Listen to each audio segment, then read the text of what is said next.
In this video, we're going to talk about the Dinosaurs Will Die Brewster. Not Brewster's Millions, but the snowboard from Chris Brewster.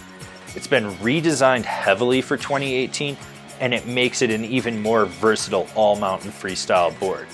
Instead of being a true twin with a popsicle stick shape, look at the shape on this thing. You can see that it's designed for charging the whole mountain, but yet still retains aspects of it that make it great for freestyle as well. Personally, this is one of my favorite boards for 2018 and possibly the best board in the Dinosaurs Will Die lineup for 2018 in my opinion. Jesus, John, did you have to kill those dinosaurs? You're a fucking savage.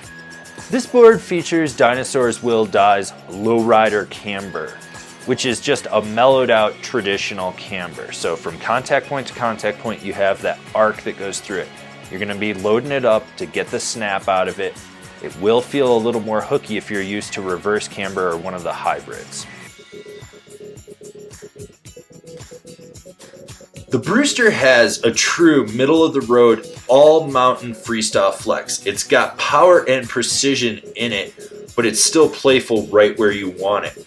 While it does have a unique shape that's new to it this year, it's still a solid freestyle-minded snowboard. You've got play in the tip and the tail. You've got stability underfoot, and you got a decent amount of torsional give to really let you twist this board. It's stable when you're hard charging on a groomer. It absorbs chunder bumps like nothing, and while it is very lively, it's damp enough that you don't feel the vibrations underfoot.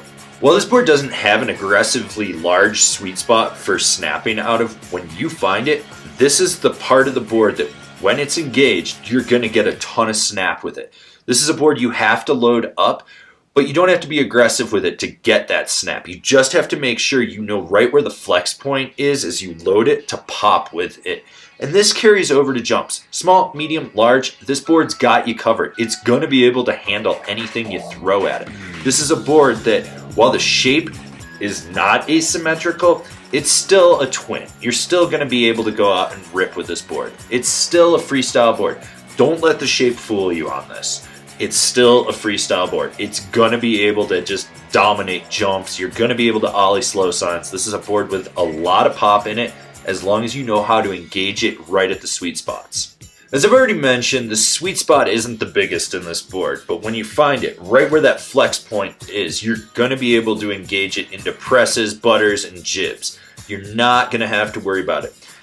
The blunt shape of this board really does help it with pressing and buttering. You're going to notice that right away, that you can really get your weight over it. It creates this flat spot that allows you to balance over the board. You're going to be able to just lock in presses with it.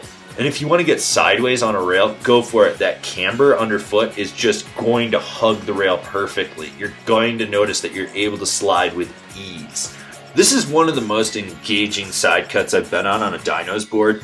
It really wants to be on edge. It wants to turn. It wants to lay trenches. It also wants to do elongated, drawn out carves. It's great at tight, quick setup turns, and it's nimble where you need it. It doesn't have any real deficiencies to it. With the camber profile on this board, you can load the tail up and slingshot yourself out of turns. You don't really have to worry about it with this deck at all.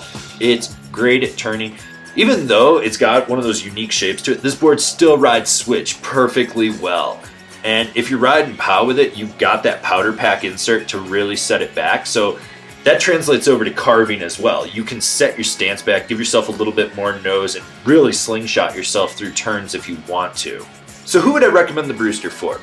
Well, it's going to be for the guy that only wants one board and that can do it all and isn't scared by a unique shape. This is the guy that's chasing POW in the morning and lapping the park in the afternoon. They're ripping groomers. They're doing it all. This is personally my favorite board from Dinos, and I can't stress that enough. Like, buy this board. It's that solid. John, how do you feel about this board? Well, that's John Cenacorn. Who cares what he thinks?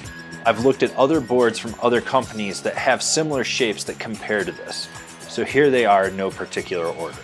The GNU Span, the Flow Drifter, the Sims Blade, the Yes Standard, the Rome Agent Alec, the Niche Aether, All right, so now you've decided what snowboard you're going to get, and you're going to decide where you're going to buy it. If you're shopping local, awesome. Slap your local shop guys a high five and tell them they're killing it. But for those of you that are buying online, why don't you shop from one of the links we have down below? That way you support us and you get a deal on your snowboard.